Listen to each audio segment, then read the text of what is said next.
नमस्कार, मैं संजय सनम। यूट्यूब के सभी व्यूवर्स का हृदय से अभिवादन। व्यूवर्स, चलिए चलते हैं राजस्थान की सूर्य नगरी का नाम आते ही यानी जोधपुर का नाम।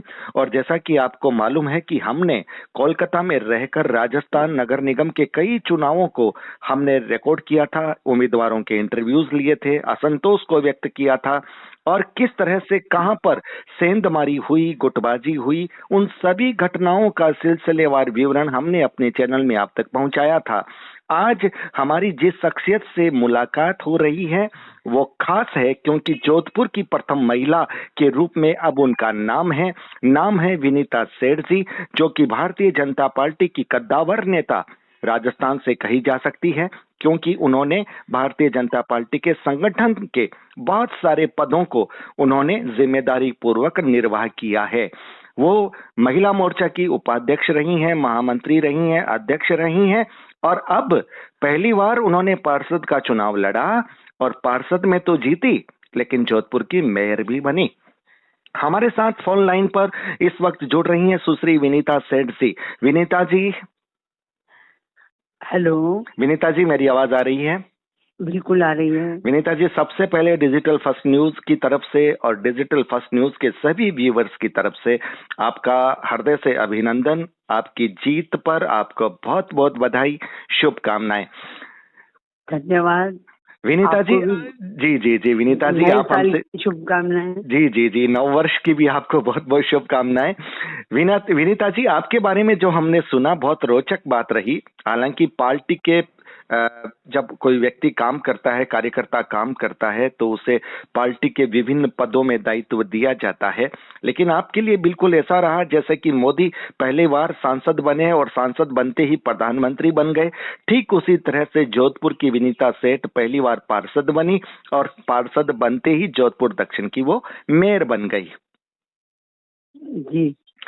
सबसे पहले ये बताइए, आपने जब पार्षद का चुनाव लड़ा था तब आपने पार्षद का तो सोचा होगा कि ठीक है हम जीतेंगे, पार्षद बनेंगे, लेकिन क्या आपके मन में कहीं भी ये ख्याल था कि आप मेयर भी बन सकती हो? नहीं, तब तक नहीं था, क्योंकि पार्टी की तरफ से था कि मुझे अब की चुनाव लड़ना चाहिए। जी। तो फिर मुझे भी लगा कि इतने साल हो गए राजनीति में, एक बार चुनाव लड़ ही लेना चाहिए। तो जब पार्टी ने, मेरे जिलाध्यक्ष ने मुझे फोन करके कहा कि आपको चुनाव लड़ना चाहिए, मैंने हाँ कह दी। मैंने उस समय इजीली लिया था, ये नहीं सोचा था। हाँ, जीतने के बाद जरूर लगा कि अगर बन सकते हैं तो, पर इतना नहीं था, क्योंकि शुरू से संगठन में काम किया है, इसलिए चुनाव की उस समय दिमाग में नहीं थी। पर मेरे को जब संगठन ने कहा तो मैंने एग्री कर लिया और मैंने चुनाव लड़ा। तो आपने पार्टी में, बीजेपी में आपने जब एक कार्यकर्ता के रूप में, संगठन के एक जिम्मेदार पदाधिकारी के रूप में काम किया, लेकिन आपने चुनाव लड़ने में आपको बहुत लंबा सफर आपने तय किया। क्या आपके मन में कभी महत्वाकांक्षा नहीं हुई कि मैं विनीता सेठ पार्षद बनूं, विधायक बनूं, सांसद बनूं? नहीं, ऐसा कभी नहीं हुआ। उसका रीजन है, क्योंकि मैं पार्टी में, मैं संगठन से जुड़ी हुई थी और हमेशा संगठन में कोई ना कोई दायित्व रहा है, और उसके साथ साथ सरकार में भी कभी ना कभी जिम्मेवारी मिली है। मैं देवस्थान विभाग में भी सदस्य रह चुकी हूँ, टेलीफोन एडवाइजिंग बोर्ड में भी थी, और अभी 2-2.5 साल तक मैं कॉनकोर में डायरेक्टर भी रही हूँ।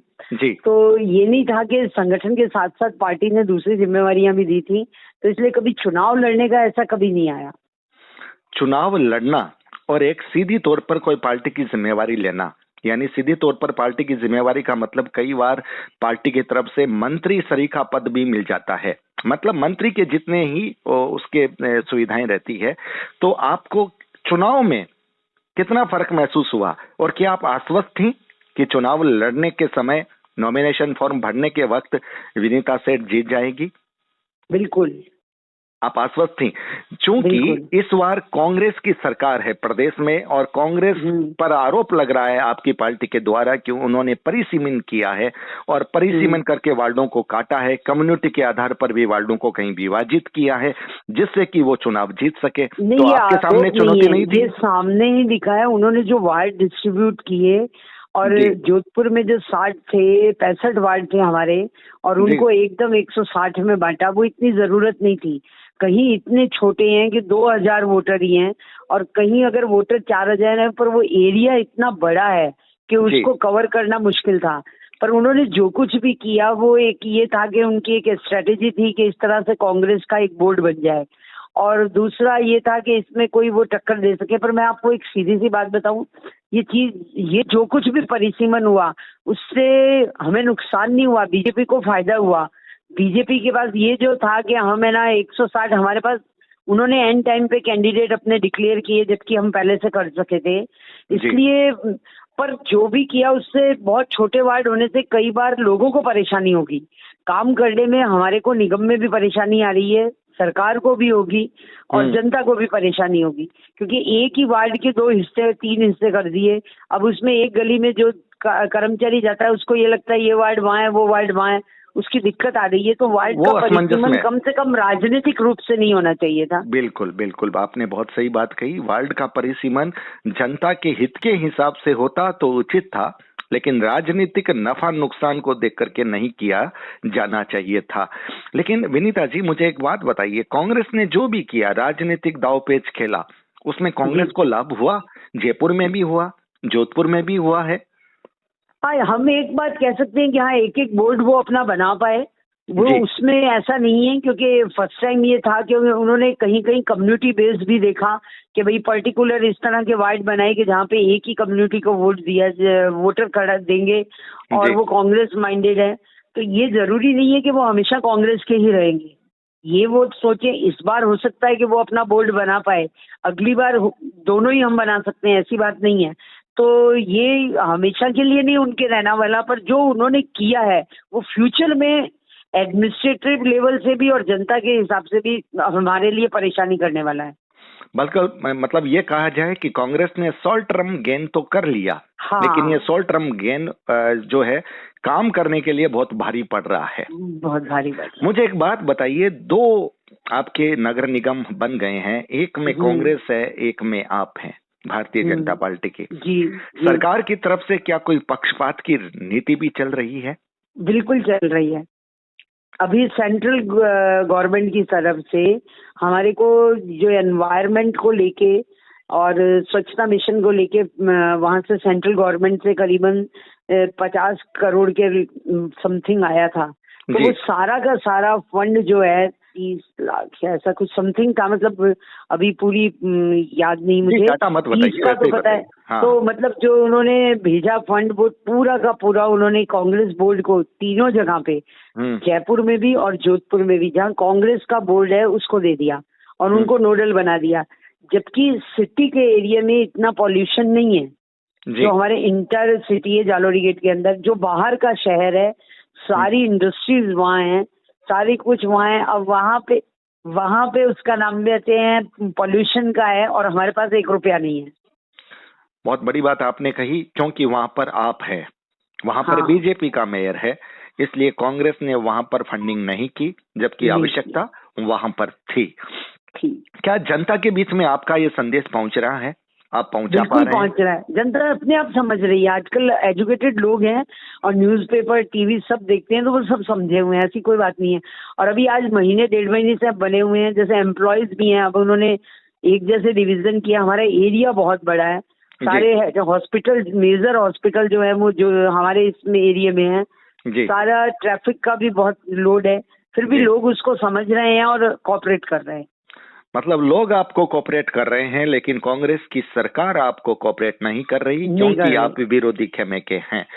विनीता जी, मुझे एक बात बताइए, जिम्मेदारी यानी जब आप इतने बड़े पद पर पहुंची हैं तो आपके मन में सबसे पहले कुछ बातें आई होगी। एक महिला हैं आप, एक महिला होने के नाते भी महिलाओं के लिए कोई सॉफ्ट कॉर्नर, कोई खास बात एक मेयर के रूप में विनीता सेठ समझती हैं कि उन्हें करना चाहिए?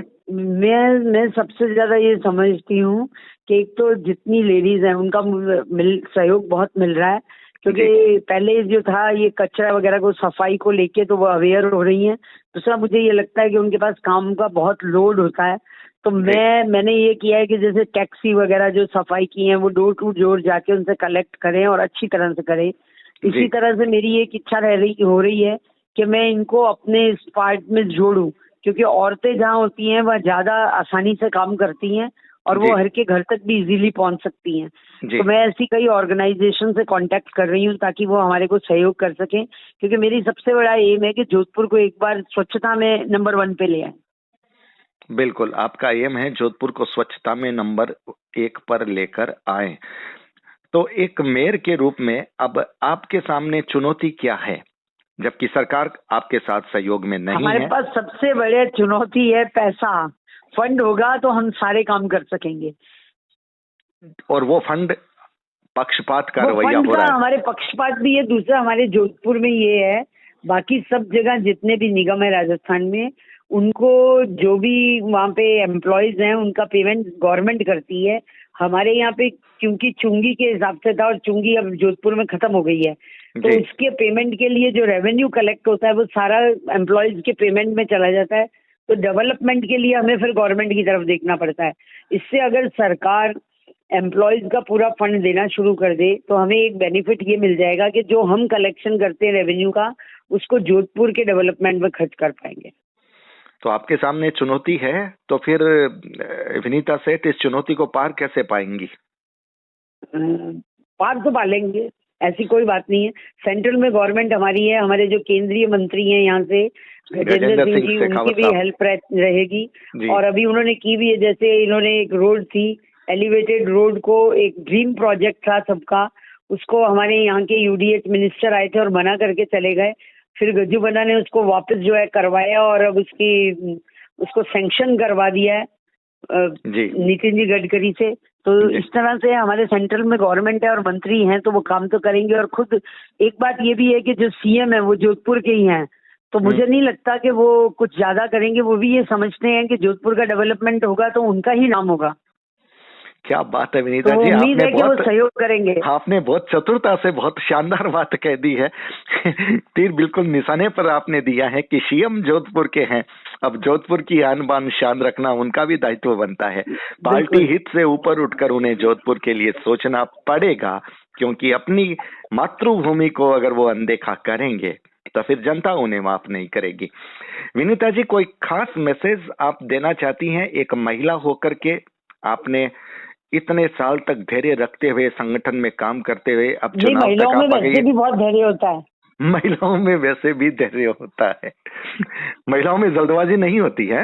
नहीं, बिल्कुल नहीं होती। बिल्कुल नहीं होती। क्या बात है विनीता जी, कोई खास बात आप और जो अपने कर्म क्षेत्र की जो आप कहना चाहते हैं? एक मैं ये कहना चाहूंगा कि कोई ऐसी बात जो इंस्पायर करने वाली हो। एक बात जानती हूँ कि मैं बहुत साधारण परिवार से हूँ और मेरी पार्टी ने मुझे आज तक जो जिम्मेवारी दी, मैंने कोशिश की कि मैं उस पर खरी उतरूं और अभी भी मेरी पार्टी ने जो मेरे लिए सोचा है। तो मैं आपको एक चीज कहना चाहूंगी कि एक तो भारतीय जनता पार्टी ने जिस तरह से भाई भतीजावाद नहीं है, ये प्रैक्टिकल मेरे साथ हुआ है। कम्युनिटी के ये भी नहीं देखा कि मेरे कास्ट के कितने वोट हैं या नहीं है, और दूसरी सबसे बड़ी बात है पैसा, वो भी नहीं देखा। इसलिए भारतीय जनता पार्टी में एक साधारण कार्यकर्ता भी बड़े ऊपर पद पे पहुंच सकता है, ये मेरा मानना है। विनीता जी, आपका अनुभव बहुत शानदार रहा है पार्टी के हिसाब से भी, और इसका हम भी स्वागत करते हैं। लेकिन जोधपुर से तो बात अलग है, पर जयपुर की बात अलग रही। वहां पर भाई भतीजावाद भी दिखा, वहां पर पैसा भी दिखा, वहां पर योग्य उम्मीदवारों को नजरअंदाज भी किया गया।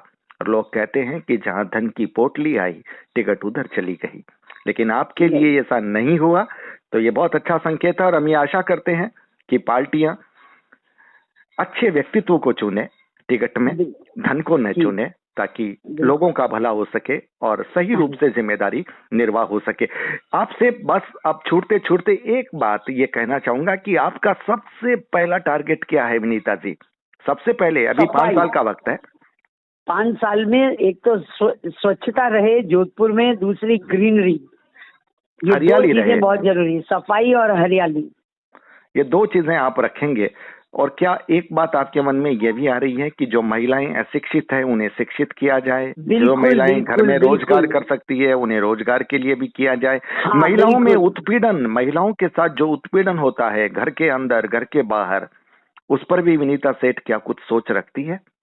बिल्कुल, उसके लिए यही है कि जब पता चलेगा या उनकी जो भी हमारे निगम से या मेरे से हेल्प हो पाएगी वो जरूर करेंगे। आप उनके साथ खड़ी रहेंगी कहने का मतलब। आपके जोधपुर में भी जो औद्योगिक क्षेत्र बड़ा प्रभावी है और विशेषकर हैंडीक्राफ्ट उद्योग वहाँ मैंने भी देखा है घूम कर। सर 1 मिनट है ना, मेरे पास जी टीवी वाले भी आए हुए हैं। चलिए सर, मैं विनीता जी, थैंक यू। बिल्कुल बिल्कुल बिल्कुल बिल्कुल आपने हमसे संपर्क किया, जुड़े, बहुत बहुत शुक्रिया, बहुत बहुत आभार, नमस्कार विनीता जी, फिर लंबी बात करेंगे। ठीक है जी, शुक्रिया।